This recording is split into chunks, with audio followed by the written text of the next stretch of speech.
So, hi guys! Hello everyone! Hello world! Welcome to my vlog! So, this is Mavi. May hindi pa nakakakilala dyan. Ako lang naman to si Mavi.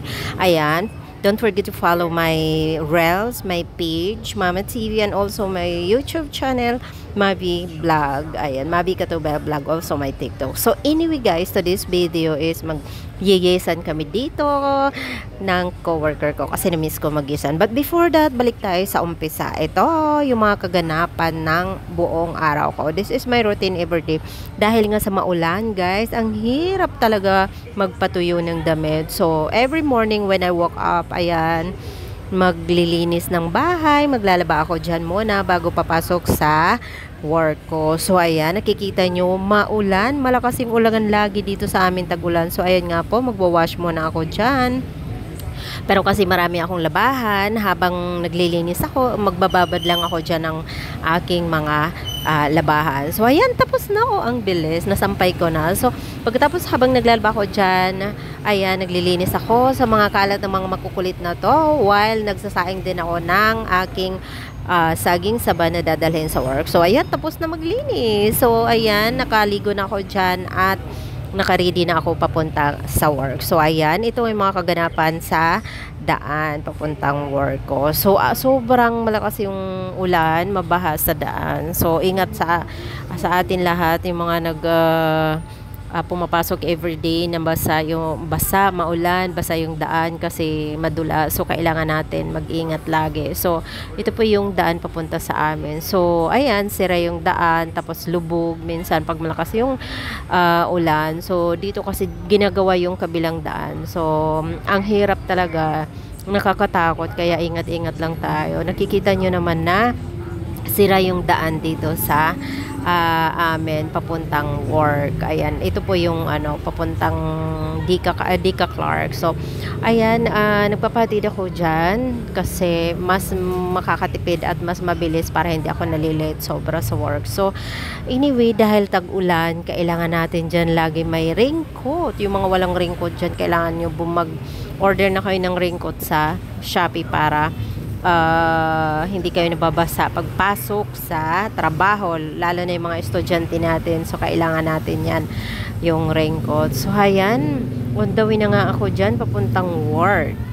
So, nakikita nyo naman na sira yung daan, basa yung daan, baha yung daan dahil nga sa ulan. So, may nabidyohan pa ako dyan, airplane sa Clark. So, ayan, in fairness, hindi naman whole day maulan. Pag umuulan ng morning, afternoon, hindi na siya umuulan. So, pag umuulan naman ng hapon, so morning, hindi na siya. So, this time, hindi siya umuulan. Pero in the morning, na pag-aalis ko sa bahay, talaga umuulan siya. Pero din to, banda ng malapit sa work, is hindi naman na siya maulan. So, ito po yung way ng Friendship Highway papuntang Korean Town. Ito po yun. So, yung mga hindi pa nakakaalam, ito po yung Friendship papuntang Korean Town. But ako kasi papunta akong work ko. So, ito yung daan papuntang work ko. So far, hindi naman siya traffic. So, pag alis ko sa bahay, maulan kanina habang naglalaba ako. So, ito lang naman yung routine ko everyday bago ako papasok, syempre. Tapos, pag nandito na ako sa work, so busy din dito sa work. So, ayan, ito po yung Malabañas Road. So, ayan guys, huwag kayong masasawa sa panonood sa mga video ko kasi ito yung gusto kong ginagawa. So, sana supportahan nyo ako. So, ayan, malapit na ako dyan guys sa work ko. Malapit na ako sa shop. So, ayan guys, ito yung ano na to, malapit sa Balibago. Ang hilis na siya pero malapit sa Balibago. So, ayan, malapit na ako dyan guys. Pagdating ko dyan sa work, syempre, hindi yan mawawala yung aming kape at tinapay, salo-salo sa mga friendship ko. So, ayan, pagdating ko dyan, nagkape na nga kami ng mga trabaho, itong mga staff. Magkakape ka dyan kami, salo-salo kami sa tinapay. Bibili ako dyan ng mutya ko.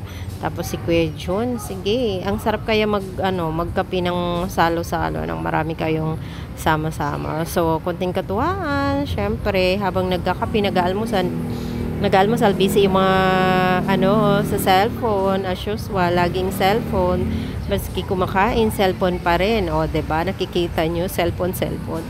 So, ayan, guys, syempre, hindi magkumpleto yung araw pag walang kape. Kailangan pag-start ng morning, ganyan, ng work mo, kailangan may kape, lalo na kasi tag-ulan. So, masarap yung kape pag tag-ulan. So, hindi rin mawawala sa amin yung 7-Eleven everyday. So, favorite namin yan hangout or binibilhan ng pagkain. Pag wala pa yung mga binibilhan namin pagkain, lagi kami 7-Eleven. O, diba, chair? So, 7-Eleven, nakakalasing charot. Cucumber lang yan, tsaka iced tea. So, habang walang customer, ayan yung kaganapan. Pag walang customer, dito kami nagtatambay sa labas. Ayan, kanta-kanta. Sayo-sayo, ginagawa nilang diskuhan. Massage yan ha, hindi diskuhan. Charot.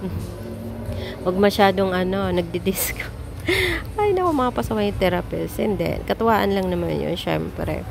Habang walang customer, ayan yung kaganapan yung ginagawa nila pag wala pang customer. Syempre, pag may customer na, ini-off naman nila yung music. So, ayan guys, ito yung whole day sa work na nagtatambay kami dito sa labas, nagtatawag kami ng customer. Kasi pag hindi kayo nagtawag, walang customer. Syempre, marami din namang walk-in, marami din namang mga customer na, na namin, yung mga customer na bumabalik-balik. Pero syempre kailangan mo ngayon sipag at syaga at saka effort kasi tag-ulan.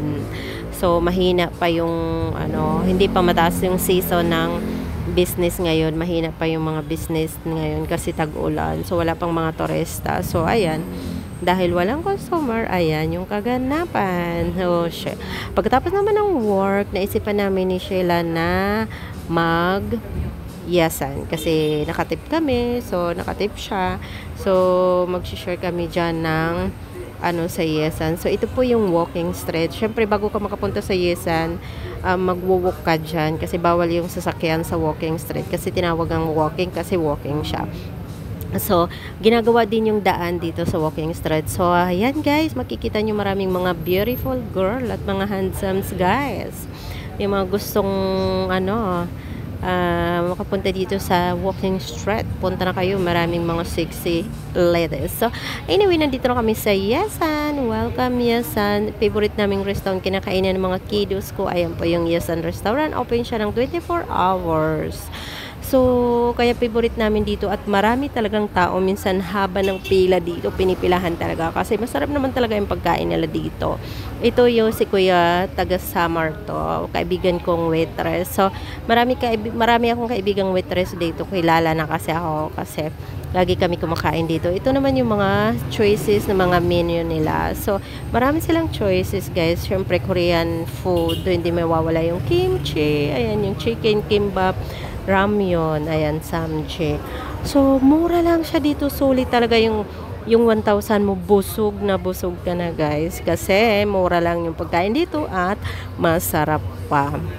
So, habang hinihintay namin dyan, yung aming order is, ayan, kakain na kami ng mga side dish. Unlimited din pala na yung mga side dish nila dito guys. Ayan po yung mga side dish, may kimchi, ayan, may macaroni. So, ayan, diyan mawawala yung kanilang free coffee, iced coffee. So, may free silang iced coffee. Ang sarap kaya. So, yung mga hindi pa nakakapunta dito sa Yesan, ano pang hinihintay nyo? Mag-Yesan na kayo guys. Murang-mura. Sulit. Sobra ang sarap. Mabubusog ka talaga sa 1,000 or 500 pesos mo. Busog na ka na. Ayan, cheers, Chela. So, ayan, kasi miss na miss ko yung Yesan. So, naisipan namin magpunta sa Yesan. So, enjoy ang ating meal kasi unlimited yan yung side dish. Unlimited yung side dish. Unlimited din yung pagkain. Syempre order. Charot lang. Ito naman kanilang kimbap.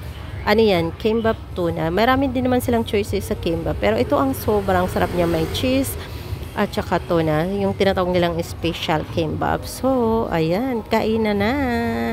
Syempre, kasi favorite ko yung kimbap at saka hindi yan mawawala din yung favorite kong ramyun at chicken. Oh, ayan, diba? O, Sheila. First time mo bang Yesan, Sheila? Charot. So, ayan, enjoy nyo po yung panonood. Bawal magutom. Basta may pagkain, kumain, guys.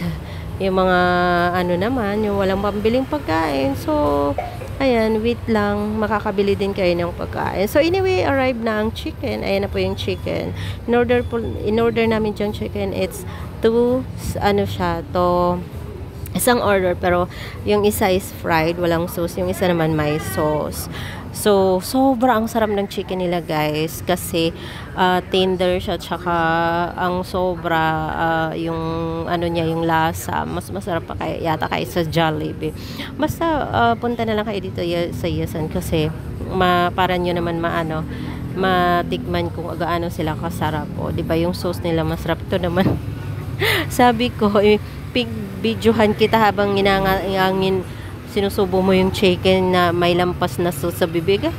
Ang daya. Nilagyan niya ng sauce yung bibig, sa kanya isinubo. Sarot. Ayan po, asawa yun ni Sheila. So, diba? Ito naman may sauce siya.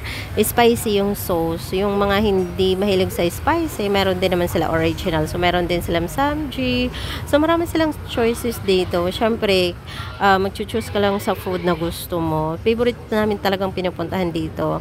Ayan, yung mga gusto mag-celebrate ng birthday, meron din dito. Kasi maraming business na ako dito nag-celebrate ng birthday. Yung mga mayroong may birthday. Kasi mura nga lang siya. Ayan, sige, kain lang. Huwag mahiyang kumain. O, diba? So, mabubusog ka na talaga, guys. Alam, bill lang namin dyan kagabi is 1.5. Yung bill namin dyan. So, marami ng order, diba? Nakita nyo naman, maraming order. So, lalo na marami din mga side days. So, maraming silang waiters dito kasi open siya ng 24 hours. Hindi mo siya talaga makikitang walang tao. Since morning, kasi morning to another morning, kasi 24 hours siya, is marami talagang tao. Maraming nakapela. So, ito naman yung ramyun nila. Seafoods ramyun. Marami din naman silang choices sa ramyun. Meron din cheese ramyun, meron din seafood. So, yung kasi gusto ko seafood. So, ang sarap kaya ng ramyun nila. Ang sarap ng sauce. Sarap ng pagkakaluto. Kasi malinam-nam, sobra. So, ano pang hinihintay nyo? O, diba? Lapang na. Yung mga hindi pa nakakapunta dito sa Yasan, punta na kayo dito, guys. Sobra mura yung pagkain dito. Masarap na masarap pa. Mabubusog ka talaga. Kaya pinipilahan siya ng mga tao kasi masarap at mura pa. So, syempre, ito yung mga waitress. Ang daming waitress dito na magsuserve sa inyo. So, ayan. Tapos na nga ang Yasan namin. It's time to go home na. Uwi na. Ito naman yung night view, pauwi pa punta sa Friendship Korean Town. Ito po yung way ng pauwi sa bahay. So, naisipan ko kasi hindi ko nakasama yung mga anak ko kumain dyan sa Yasan. So, naisipan ko na lang is drive-thru sila ng Jollibee. Kasi Jollibee sila, batang Jollibee. So, of course, hindi nila tatanggihan yung Jollibee kasi gusto nila yung Jollibee kasi gabi na talaga ako umuwi after work. So, mga tulog na sila pag umuwi ako. So, anyway, bibilihan ko sila dyan ng Jollibee. O, diba, dark night, iba yung sa maliwanag tsaka sa gabi. So, daan muna tayo dito sa Jollibee kasi magda-drive-thru tayo. Bibili tayo ng Jollibee. Ito po yung Jollibee Korean Town. So, bibili ako dyan ng Jollibee para sa mga bunakis kasi gustong-gusto nila yung Jollibee. So, ayan guys. Nakabili na nga ako dyan. Mag-order na ako dyan ng Jollibee para sa take-out ng mga bunakis. So, claim your order. Ayan po yung drive-thru nila.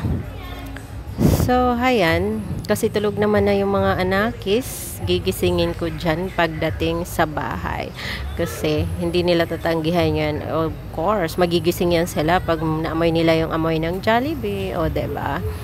So, ayan.